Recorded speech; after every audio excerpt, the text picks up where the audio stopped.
Welcome to the first interview in our Education for Liberation series. I'm your brother, Baba Dr. Brother Samori Camara, and I'm here with Baba Sekou of Ijoba Shule in Philadelphia.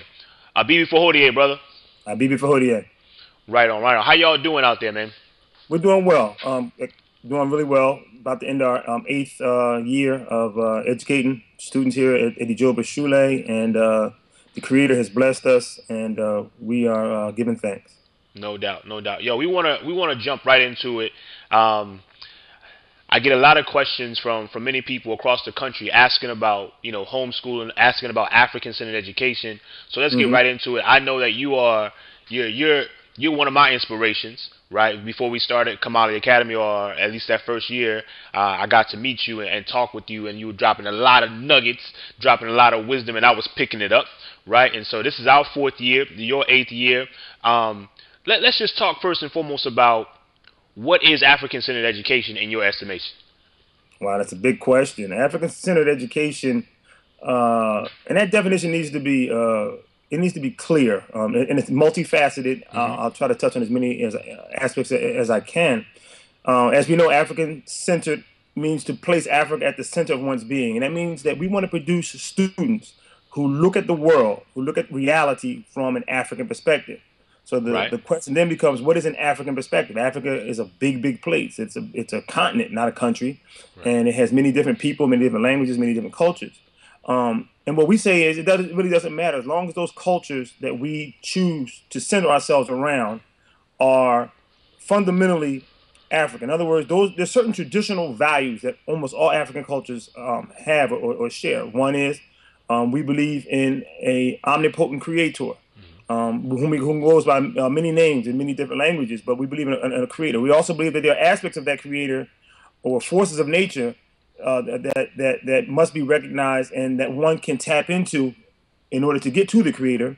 And another aspect of African cultures is the belief in the immortality of the soul, the spirit. In other words, we believe in ancestral remembrance, Hmm. and we believe that most traditional African cultures believe that when we physically die, we are not necessarily dead. That the spirit lives on, and that the spirit is eternal. The spirit of a human being, if you will, is immortal. So if you look at that, you look at traditional African cultures. We're talking about Zulu. We're talking about Hosa. We're talking about Tree. We're talking about the Yoruba. We're talking Hmm. about the Igbo. We're talking about the Shona. We're talking about Kikuyu, all over, whether it's East, West, North, South, Central Africa. We're looking at the Angolan civilizations. And so we're looking at all these cultures, and it doesn't matter which one. What we're looking for is the commonalities, and Hmm. these are the threads. These are the things that tie us all together as African people.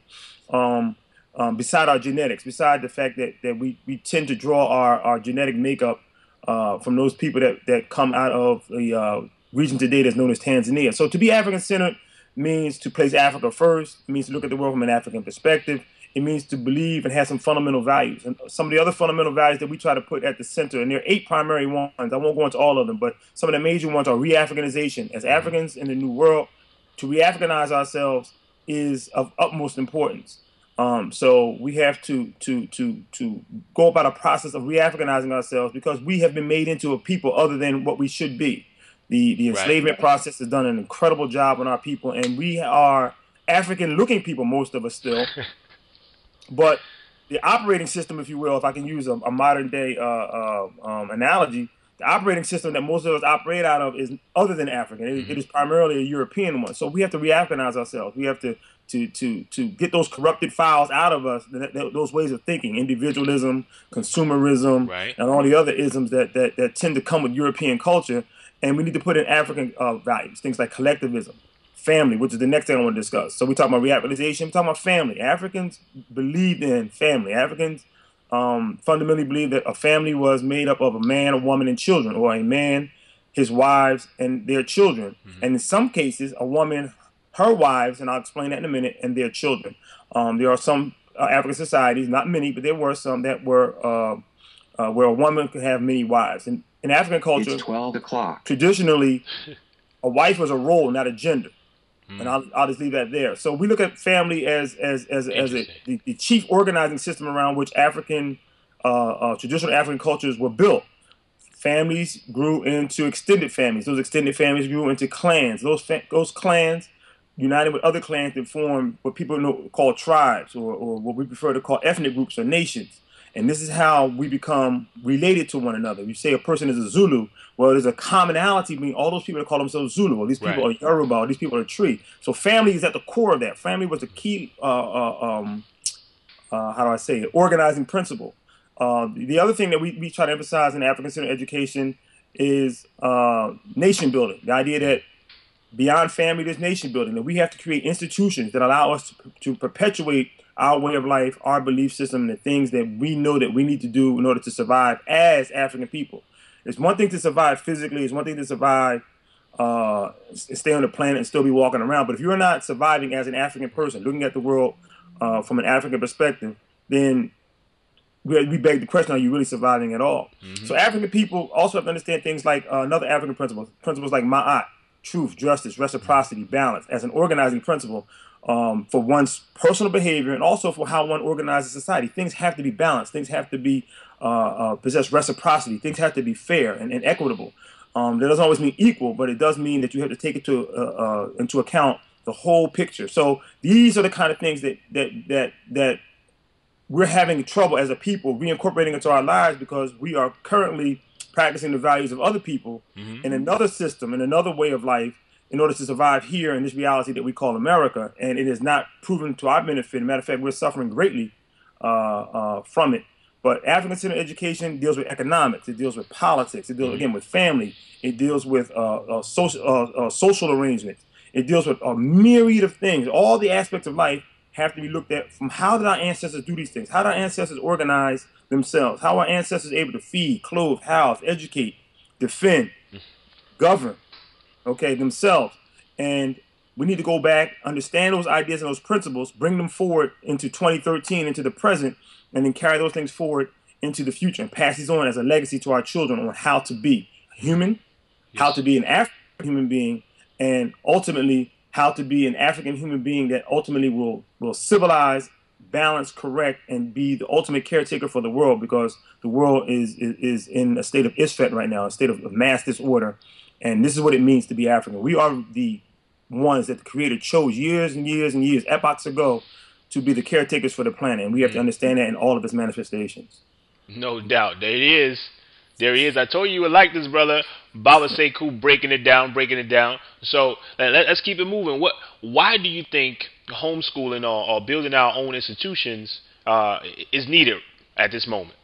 Well, again, it goes back to what I said a few minutes ago, this idea of nation building. If you're going to build a nation, then you have to have institutions that perpetuate the values and the principles upon which you believe to be necessary in order for you to continue to exist as you currently exist. As we all know, human beings, we're not immortal in the physical sense. Again, I said our spirits are, but physically we're not. So in order for us to pass along our cultural institutions and our cultural DNA, those things have to be encased or have to be organized in institutions that will continue to last beyond our physical lifetimes. So it's very, very important that we create the institutions that are necessary so that my children go on and carry the baton after I am deceased physically, and that their children carry it down the line, and their children carry it down the line. So we have to have institutions. There's nothing more important right now than building families, and those families need to build the institutions that will allow us to build the nation for all time. Dr. Clark always said, he says, everything that we do today is an audition for nationhood. Right. And we have to practice nationhood. So we practice that in the homeschooling environment, because it's probably the one best place that we can at least initially begin to exert some level of sovereignty over ourselves. Most of us are not capable of feeding ourselves. Most of us are not. We don't clothe ourselves. We don't build our own houses, and so on and so forth. But we are capable of at least educating our children and ourselves at this state, wherever state we are, whatever state of awareness we happen to be in. We're capable, and I know a lot of people may not believe that, but we're capable of doing these things. So it's the first and best place to begin this idea of transferring, or what we call in the Sankofa movement, intergenerational transmission.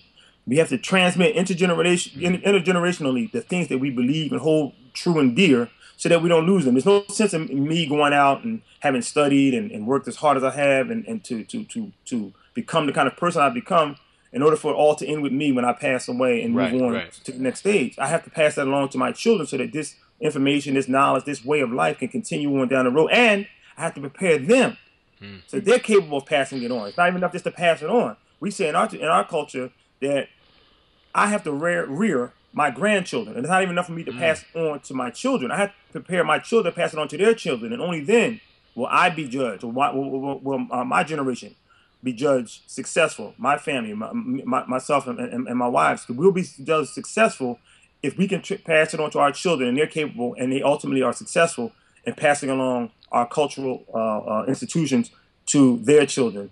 Then we can say that we lived a good life. So this is the best place to start.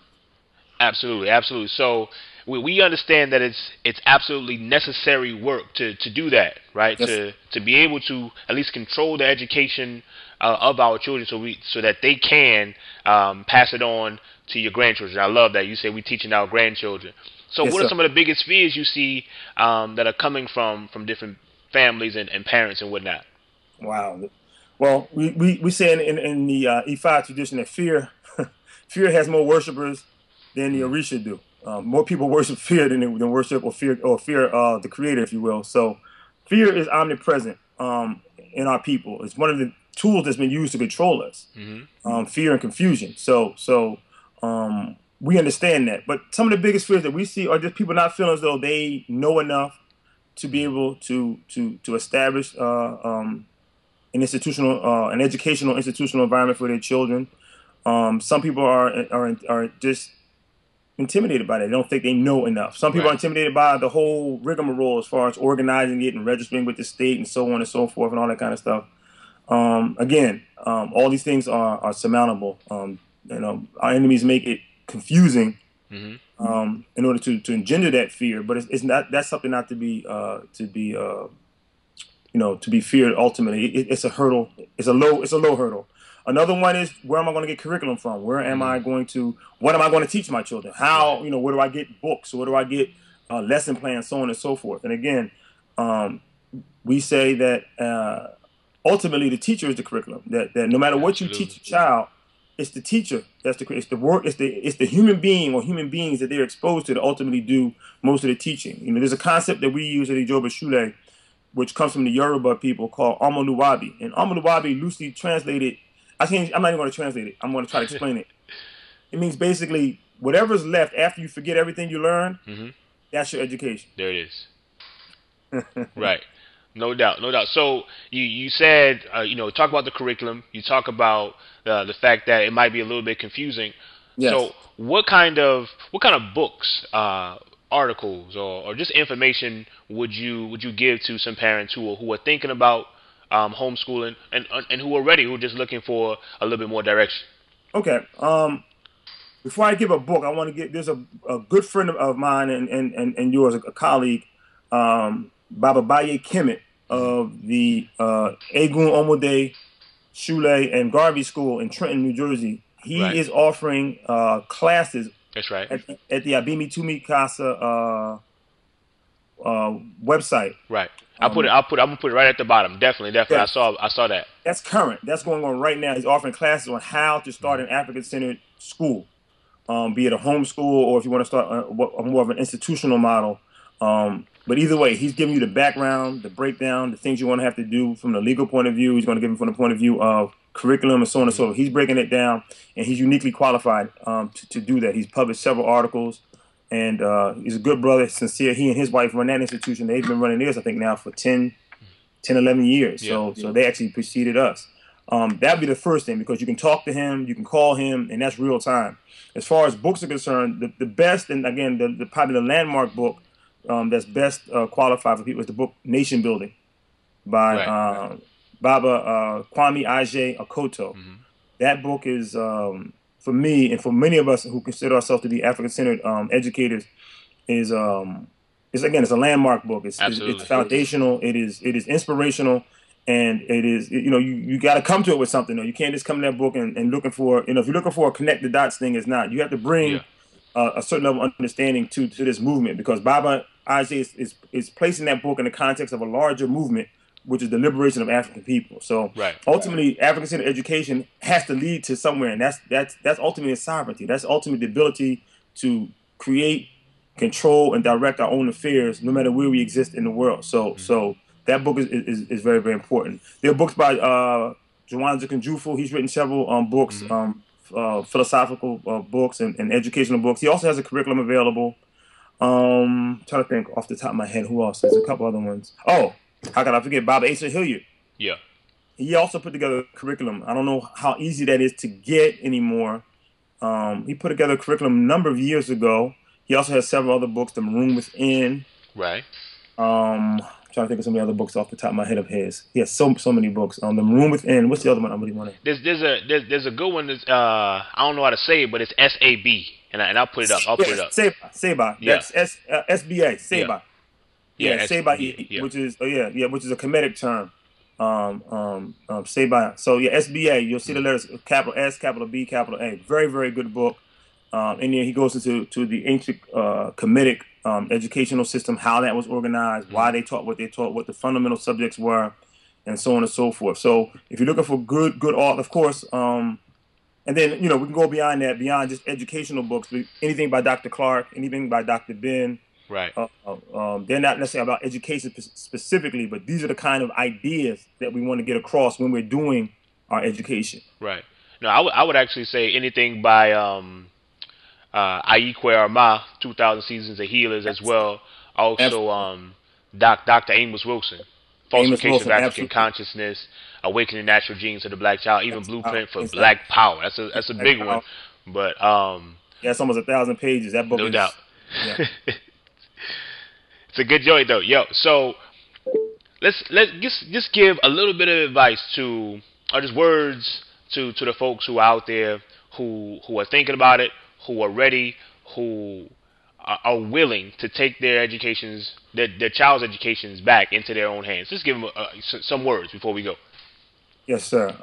At the end of the day, your child's education is your responsibility. Whether you choose to do it yourself, which will give you the most control and the most input, whether you choose to send them to a private school, whether you choose to send them to a public school, a charter school, or parochial school, whatever kind of school you choose to send your child to, ultimately, their education is your responsibility. So in a homeschool model, which is the one we advocate, or an African-centered school model, we advocate those two as being the best because they give you the most ability to have input into the life of your child. You don't want in 20 years or 25 years time, you're standing looking at your child and he or she is looking back at you spouting ideas and beliefs that have nothing to do with what you believe in or anything to do with what you are about.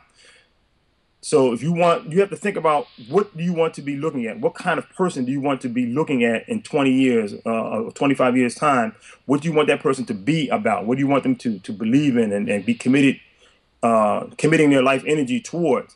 So you have to work from the future backwards. You have to begin, as they say, with the end in mind. You have to understand that it's your responsibility, no matter what you do. If you send them to a school, don't think that you've abdicated the idea that, well, I sent my child to a good school and I just have to make sure that I sign homework and go to parent-teacher meetings. That's not that's not enough. You are still responsible. So if your child comes back to you and that child's an alien, and that child is sitting there talking about ideas that you don't believe in and that you don't want passed down in future generations of your family, it was your responsibility to see to it that idea not only did not get in, but that the correct idea did get into their mind and took root and became a part of their character. So that'd be the biggest thing. And that's the one thing I try to motivate parents with, is that it's your responsibility. And at the end of the day, that adult that's looking at you 20, 25 years from now starts today with you and the things that you put into him or her, the experiences you allow them to have, and the things that you protect them from, that you keep away from them because you don't want that to become a part of who they are. At least at this point, down the road, there's some things that we ultimately will expose our children to, but only when they're ready. But at the end of the day, we're responsible, and there's no abdicating that. There's no getting around that. Yo, ashe to that one. And so I want to say asante sana madase, Brother Sekou, for being our first interview on this Education for Liberation interview series. We say revolutionary love to you, brother. And revolutionary love to you, brother. Abibi Fahodie. And again, it's been an honor to be on the first guest on this show. I really appreciate it. And I appreciate you. I also want to say to people out there who are in the New Orleans area, down in NOLA, support this brother, support Kamali Academy, and also, brother, congratulations on your achievement of your doctorate degree. I know how hard you worked for that, and when I met you, you were still struggling for that, man. I'm really, really proud of you, man, and we really, really need you. Continue to do the things that you do. I don't know where you get the energy from, but I admire you and I respect you greatly. And congratulations also on the birth of your child and becoming a father. No doubt, man. Thank you so much, and we're gonna keep in touch, man, because Absolutely. we're gonna have to continue these interviews. And I'm sure if you have any questions, any comments, please leave them below in the comment boxes. And I'm sure some of the things that Baba Sekou has said, he needs to elaborate on because he was dropping some knowledge. All right. Yes, So thank sir. you again, brother. When I'm out there in Philly, we'll definitely hook up. Anytime. No doubt, brother. Take care. Liberation.